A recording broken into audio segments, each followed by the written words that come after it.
Hi dears. അപ്പോൾ നമ്മൾ കഴിഞ്ഞ വീഡിയോയിൽ കട്ട് ബീഡ്സ് എങ്ങനെ സ്റ്റിച്ച് ചെയ്യാമെന്ന് കാണിച്ചു. അപ്പോൾ നമ്മുടെ ഇന്നത്തെ വീഡിയോ എന്ന് പറയുന്നത് സീക്വൻസ് നമുക്ക് എങ്ങനെ സ്റ്റിച്ച് ചെയ്യാമെന്നുള്ളതാണ്.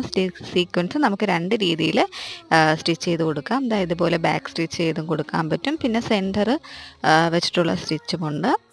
അപ്പോൾ നിങ്ങൾ ഇതേപോലുള്ള സീക്വൻസ് ബീഡ്സ് വർക്കിൻ്റെയൊക്കെ ഞാൻ ഫുൾ വീഡിയോ ചെയ്യുന്നുണ്ട്, എംബ്രോയ്ഡറി സ്റ്റിച്ചസുകൾ ഉൾപ്പെടുത്തിയിട്ടുള്ളത്. അപ്പോൾ താല്പര്യമുള്ളവർ ചാനൽ സബ്സ്ക്രൈബ് ചെയ്യുക. അപ്പോൾ നിങ്ങൾക്ക് വീഡിയോസൊക്കെ ഇഷ്ടപ്പെടുകയാണെങ്കിൽ ലൈക്ക് ചെയ്യുക. ഇനി സെക്കൻഡ് മെത്തേഡാണ് കേട്ടോ കാണിക്കുന്നത്.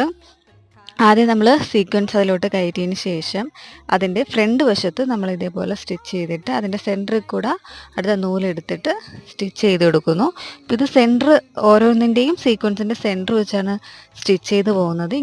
അപ്പോൾ സീക്വൻസ് നമുക്ക് ഇതേ കണക്ക് രണ്ട് രീതിയിൽ സ്റ്റിച്ച് ചെയ്തെടുക്കാൻ പറ്റും.